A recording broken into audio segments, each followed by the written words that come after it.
Hylics is one of those games that makes your SEO specialist quit on you after you sit down for an hour-long meeting where the only thing he asks is, "But why aren't you playing something like V Rising instead?" Simply put, I was politely told it's not the game you put on a relatively new YouTube channel. Don't care, look how weird this game looks, I love it.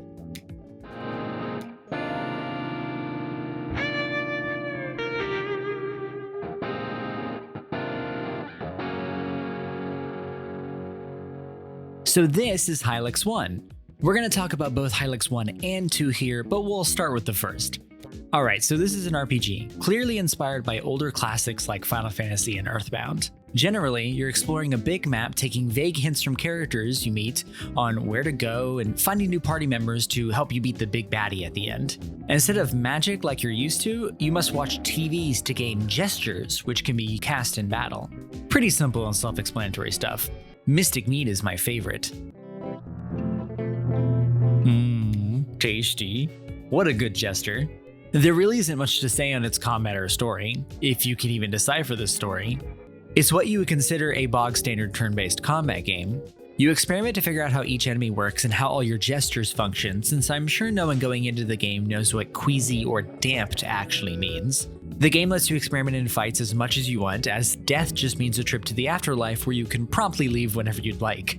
I can name a few RPGs I would like to see this in. I feel like I'm making this game seem quite unremarkable so far, when in reality it's just a really solid RPG. Obviously the thing to be wondering is, why does it look like this? I don't think the why really matters. What really mattered is how much those visuals really change your experience as you play the game. After I beat it, I kinda wanted more. I can see people going through this game and getting overwhelmed with the visual soup you have to endure, but something about just looking at this game is fun. I almost feel sick but captivated. It's pixel art, but I'm not sure if I'm looking at someone's weird clay art project or actual human intestines with too many Photoshop filters on it. It's clay for sure. I checked out the developer's Twitter. I'm just shocked that with some organized but enigmatic art direction, you end up with an aesthetic unlike anything I've ever seen before. It's quite unique. So I was surprised that it was even more of an experience when the developer, Mason Lindroth, amped it up for Hylics 2.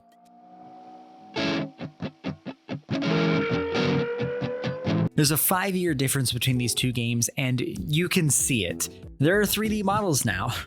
This all looks familiar, but still special for this sequel. Turns out, adding a new dimension can actually make things look more interesting. You can clearly tell it's two different games with two different graphical fidelities. There's a point between low poly pixel art and modern AAA fidelity that is untapped, and Hylics 2 fits right in the middle.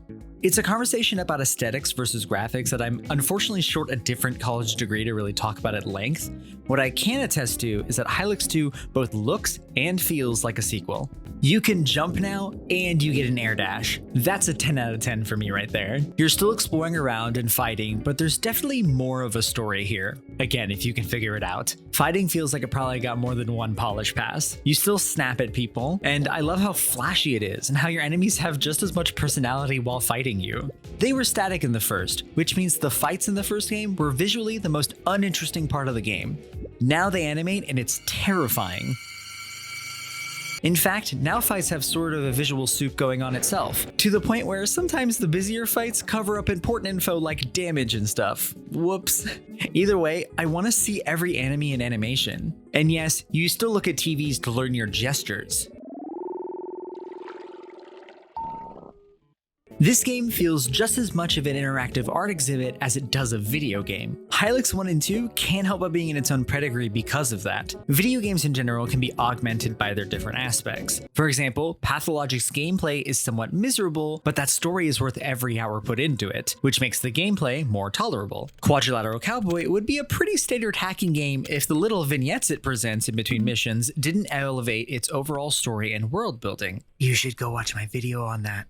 For Hylics 1 and 2, it might not be that mechanics-heavy and complicated turn-based RPG you've always been looking for, but it didn't need to be that, because it's a solidly built game, and its aesthetic and art direction put it above a lot of other games for me. You could play any number of RPG Maker-type games and probably have a good time. However, this one stands out for reasons you can actually see. Be ready to stop and stare, like you're in a museum, but just know you're also on an adventure to save the world. And that's a good thing. No, seriously, go play these games. They're so good. Also, I think Mason is actually making a third game, so you can bet I'm going to play it when it comes out. Anyways, thanks for watching. I have an idea for a different style of video next month, but I still plan on doing a Good Thing episode as well, so look forward to that. In fact, video 7 is actually more of a bummer, but I think you guys will still like it. Thanks again, everyone.